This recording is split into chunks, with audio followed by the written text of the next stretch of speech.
오늘 우리에게 주시는 하나님의 말씀은 신약성경 사도행전 19장 21절부터 29절까지의 말씀입니다. 신약성경 220페이지, i50 50페이지에 있습니다.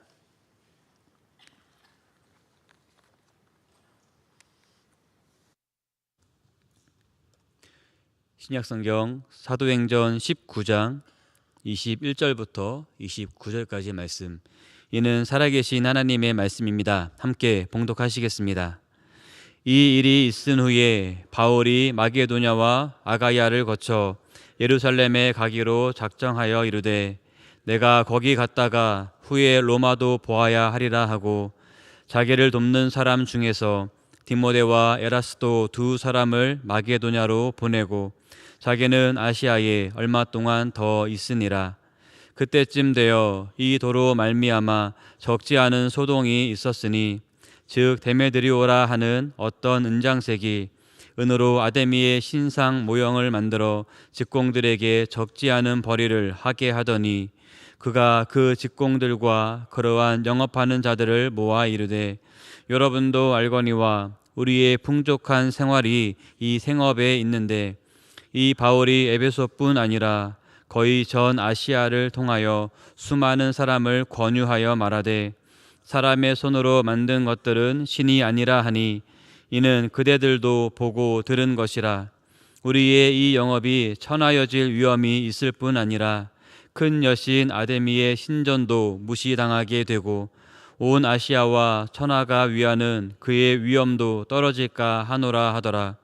그들이 이 말을 듣고 분노가 가득하여 외쳐 이르되 크다 에베소 사람의 아데미여 하니, 온 시내가 소란하여 바울과 같이 다니는 마게도냐 사람 가이오와 아리스다고를 붙들어 일제히 연극장으로 달려 들어가는지라.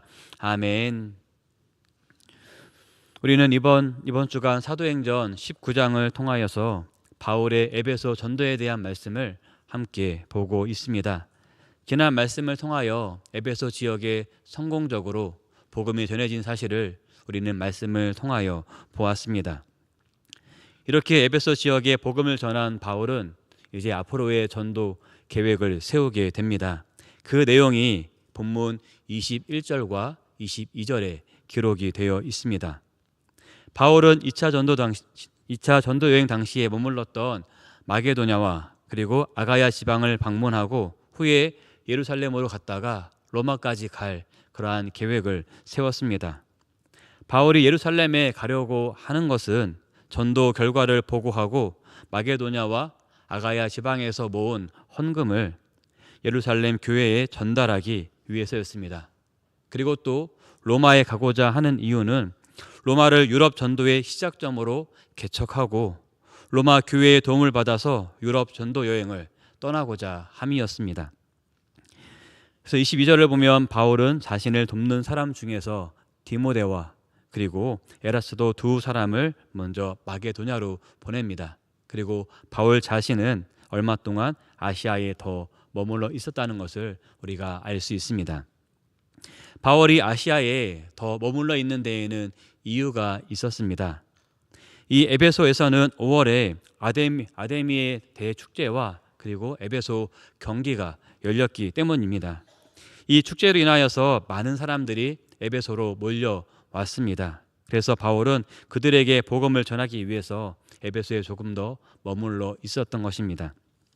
하지만 이 축제가 시작되기도 전에 소동이 일어나게 되었습니다. 오늘 본문에는 이 복음으로 인해 일어난 소동에 대해서 기록하고 있습니다. 우리 본문 23절 말씀을 같이 읽겠습니다. 본문 23절입니다. 그때쯤 되어 이 도로 말미암아 적지 않은 소동이 있었으니. 아멘. 여기 23절에서 말하는 그때쯤이 언제인지 우리가 정확히 알 수는 없습니다. 하지만 앞선 22절을 통하여서 바울이 아직 아시아에 머물러 있었을 그때인 것을 우리가 예상해 볼 수는 있습니다. 바울이 머물러 있는 동안에 즉 바울이 전한 복음으로 인하여서 소동이 일어났습니다. 이 소동의 시작은 24절에 등장하는 데메드리오라 하는 이 사람에 의해서였습니다.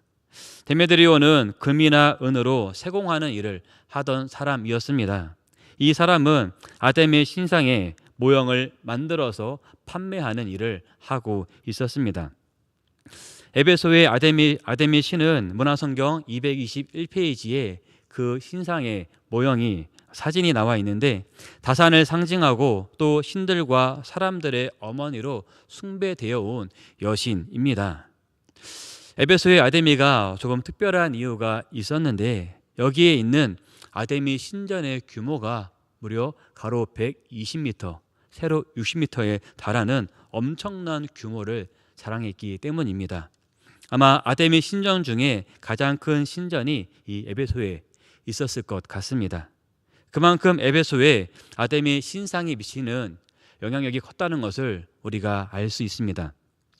해마다 수많은 순례자들과 여행자들이 이 신전을 방문하기 위해서 이 아데미 신전을 방문하기 위해서 에베소로 몰려들었습니다. 그럼 이 사람들이 그냥 갈까요? 이 에베소는 하나의 관광지가 되는 것입니다. 신전의 주변에는 이들을 상대로 음식이나 기념품 또 재물을 팔기도 하고 숙소를 제공하여서 생계를 유지하는 그러한 장사꾼들, 상인들이 매우 많이 있었습니다. 그 중에서도 특히 수입이 가장 좋은 장사가 바로 이 아데미 신상의 모형을 만들어 파는 그러한 장사였습니다. 대부분의 사람들이 여기에 방문하면 이것을 기념품이나 또는 호신물, 즉 부적처럼 몸에 지니고 다녔다고 합니다. 우리도 여행 가면 그 지역에 뭔가 특별한 것 하나 기념품 사오지 않습니까? 마찬가지로 여기에 가면 꼭 이것을 하나씩은 샀던 것입니다.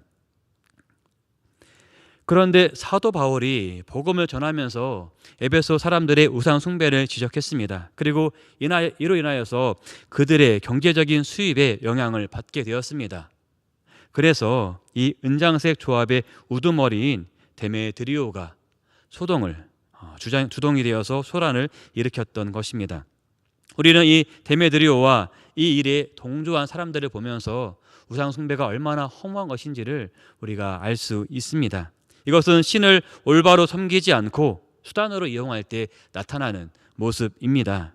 우리도 하나님을 올바로 섬기지 않는다면 이러한 모습으로 변질될 수 있다는 것을 우리는 늘 잊지 않고 기억하며 살아야 할 것입니다. 그들에게 어떠한 옳지 못한 모습이 있었을까요?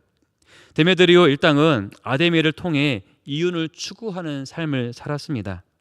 25절 말씀을 보면 우리의 풍족한 생활이 바로 이 생업에 있다 말하고 있습니다.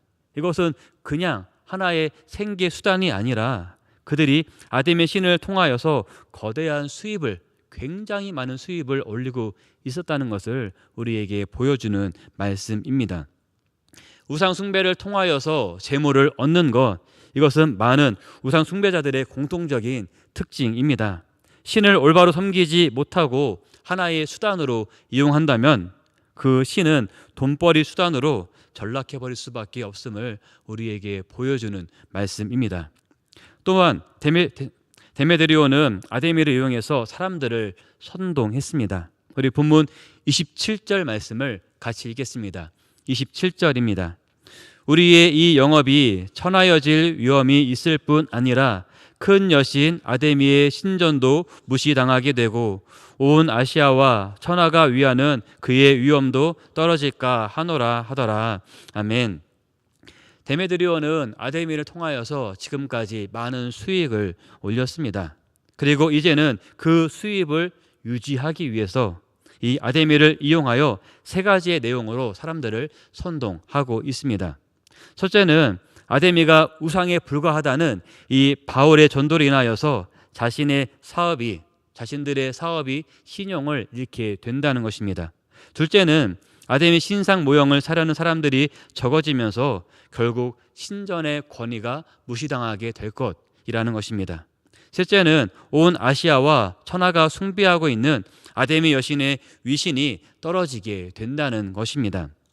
데메드리오의 이러한 주장은 아데미 신의 여신의 권위를 보호하기 위한 것으로 보입니다. 하지만 궁극적인 목적은 자신의 이익을 유지하기 위해서 연관되어 있는 다른 사람들을 선동하는 것에 불과하지 않습니다. 데메드리오의 이러한 선동으로 사람들은 분노하기 시작했고 그것은 폭력적으로 변하게 되었습니다. 우리 28절 말씀을 같이 읽겠습니다. 28절입니다. 그들이 이 말을 듣고 분노가 가득하여 외쳐 이르되 크다 에베소 사람의 아데미여 하니, 데메드리오의 선동에 의해서 분노와 위기감을 느낀 사람들은 자신들이 섬기는 아데미 여신을 찬양하기 시작했습니다. 그것은 그냥 찬양이 아니라 분노에 의한, 위기감에 의한 그러한 찬양의 모습이었습니다. 그리고 이어지는 29절에 보면 바울과 같이 다니는 마게도냐 사람 가이오와 아리스다고를 붙잡아서 연극장으로 들어갔다 기록하고 있습니다. 데메드리오에 의해서 선동된 사람들의 흥분은 급속히 퍼지기 시작했습니다. 그리고 에베소 온 성읍을 혼란으로 몰아넣었습니다. 그런데 이러한 상황에서 바울의 동역자인 가이오와 아리스다고가 사람들에게 붙잡히게 되었습니다. 아마 무리들이 이들을 찾아냈다고 보기보다는 거리에서 지나가는 길에 우연히 이들을 만나게 되었고 그 분노감에 휩싸여서 이들을 연극장으로 끌고 들어간 것으로 보입니다. 그들의 선동은 점점 더 이렇게 폭력적으로 변해가고 있었습니다. 사랑하는 성도 여러분, 우리는 오늘 말씀을 통하여서 에베소에서 있었던 소동에 대해 잠시 살펴보았습니다.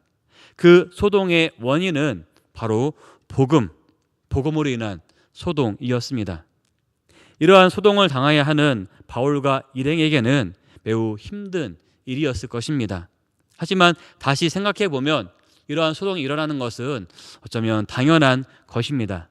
왜냐하면 복음만이 유일한 진리이기 때문입니다. 진리가 나타났으니 이전까지 진리 행세를 했던 우상과 이단들이 위기를 맞을 수밖에 없는 것입니다. 진리 앞에서 이제 우상과 이단들은 사라질 수밖에 없는 것입니다. 그렇기 때문에 우상과 이단들이 최후의 반발을 하는 것입니다. 참된 진리 앞에서 거짓된 진리가 사라지게 되는 과정을 우리가 보고 있는 것입니다.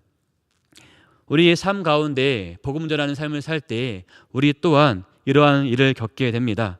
복음을 전하다가 어려움을 겪는 경우가 있습니다.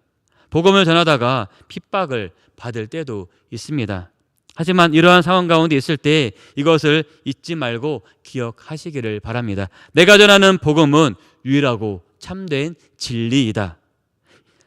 유일하고 참된 진리이기 때문에 이것을 방해하려는 세력이 있을 수밖에 없다 하는 이 사실을 잊지 말고 기억할 수 있기를 바랍니다. 그래서 지금은 당장 핍박을 받고 지금은 당장 어려움을 당한다 할지라도 결국 복음이 승리한다는 그 사실을 우리가 늘 잊지 않고 살아갈 수 있으면 좋겠습니다.